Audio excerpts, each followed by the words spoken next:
सभी को जय मसीह की। प्रभु यीशु मसीह के नाम में आप सभी का वेलकम है, स्वागत है हमारे यूट्यूब चैनल ख्रिस्टवानी चर्च में। और आज के अध्ययन का विषय है बपतिस्मा क्या है और बपतिस्मा कब और क्यों लेना चाहिए। मेरे प्रिय भाई बहनों, एक ऐसा विषय है बपतिस्मा जिसके बारे में मसीहत में कई प्रकार की शिक्षाएं पाई जाती हैं और कई मान्यताएं भी हैं। आशा करता हूं कि आज के इस अध्ययन के द्वारा हम और आप समझ पाएंगे कि बपतिस्मा आखिर है क्या। और मसीही कलीसिया कई प्रकार के बपतिस्मा मानती आ रही है, परंतु बपतिस्मा का सही सत्य असली विषय क्या है। कुछ लोग मानते हैं कि यह एक विधि है मसीही जीवन में प्रवेश करने के लिए, तो कुछ लोगों का मानना ऐसा भी है कि बपतिस्मा लेने के द्वारा एक व्यक्ति अपना धर्म बदल लेता है। लोग चाहे कुछ भी क्यों ना कहें, लेकिन इससे सच्चाई पर कोई फर्क नहीं पड़ता। मसीहत में बपतिस्मा लेने के पीछे क्या कारण है, इसको जानने के लिए हम परमेश्वर के वचनों के करीब जाएंगे और परमेश्वर के वचनों से सीखेंगे कि बपतिस्मा का उद्देश्य क्या है।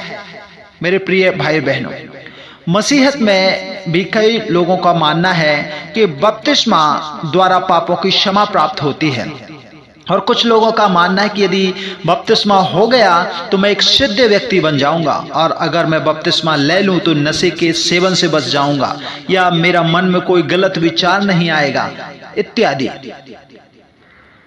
मेरे प्रिय भाई बहनों, प्रेरितों की पुस्तक 2 अध्याय 37 से 38 और 22 अध्याय और 16 वचन से कुछ मसीह लोग बताते हैं कि इनके द्वारा पापों की क्षमा प्राप्त होती है। ध्यान दें, उन्होंने पापों की क्षमा के लिए बपतिस्मा नहीं लिया, बल्कि यह प्रकट करने के लिए बपतिस्मा लिया कि अब यीशु मसीह में उनके पापों की क्षमा होती है। बपतिस्मा पापों की क्षमा के लिए नहीं लिया जाता, पर प्रभु यीशु मसीह पर विश्वास करने के बाद जीवन में हुए परिवर्तन का एक बाहरी प्रमाण है या प्रकटीकरण बोल सकते हैं। मेरे प्रिय भाई बहन, इसलिए वास्तव में बपतिस्मा पापों की क्षमा के लिए नहीं लिया जाता, बल्कि यह घोषणा करता है, यह बताता है कि प्रभु यीशु मसीह ने मेरे सारे पापों को क्षमा कर दिया है। मरकुस 16 अध्याय वचन 16 जब हम पढ़ते हैं तो उसके अनुसार कुछ लोगों का मानना है कि बपतिस्मा लेने से उद्धार मिलता है।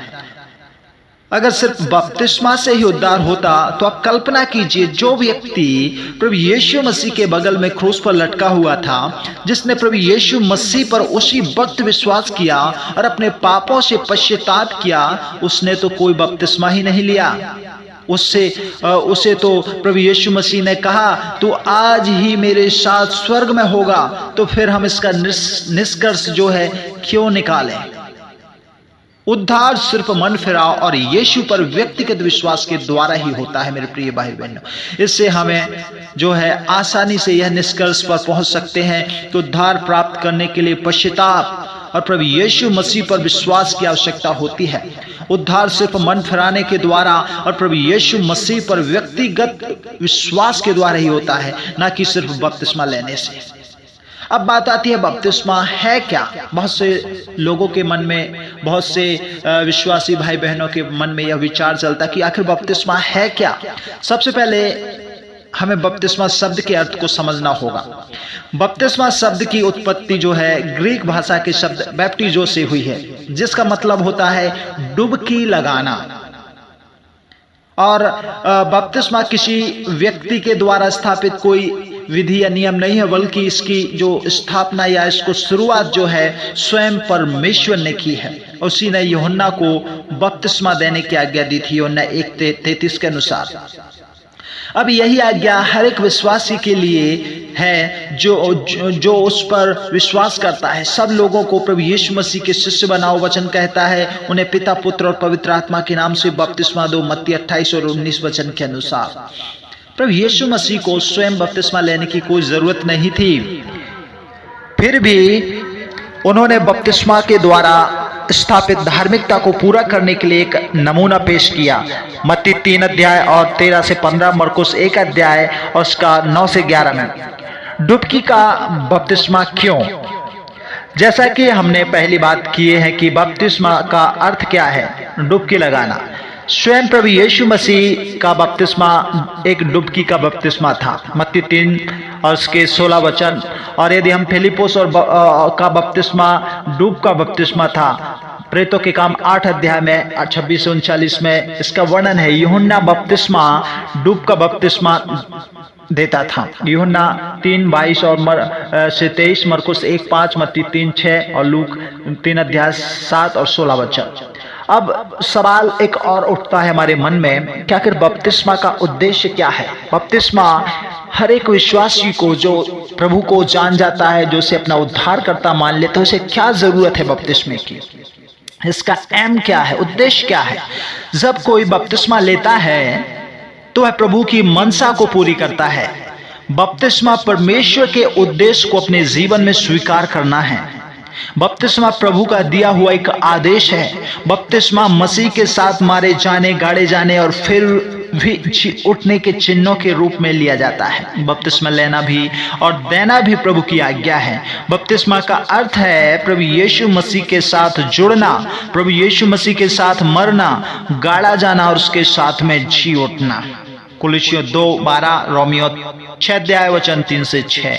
परमेश्वर के वचन के अनुसार बपतिस्मा धार्मिकता को पूरा करना है। मत्ती 3:15 के अनुसार पतरस कहता है कि बपतिस्मा शरीर के मैल को दूर करने के लिए नहीं लिया जाता, बल्कि इसलिए लिया जाता है कि अब हम अपने आप को परमेश्वर के अधीन कर दिया है हमने, और ये समर्पित कर दिया है, या बोल सकते हैं पहला पतरस 3 अध्याय वचन 21 के अनुसार।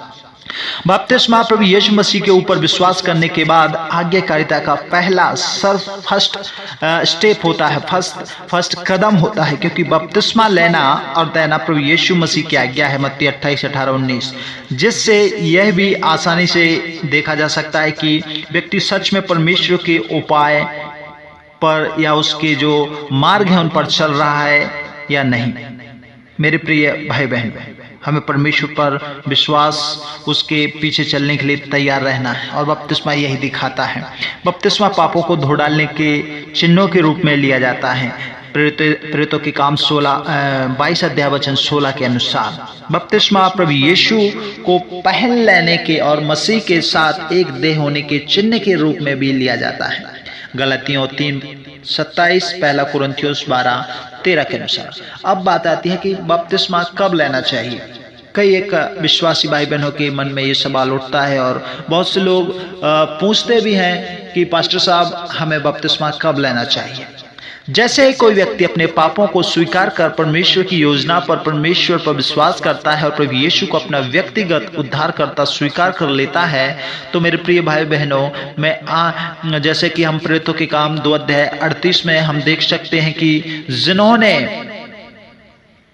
मन फिराया था, उन्होंने दूसरे दिन नहीं लेकिन उसी दिन बपतिस्मा लिया जिस दिन मन फिराया, और प्रभु यीशु मसीह को उन्होंने ग्रहण किया।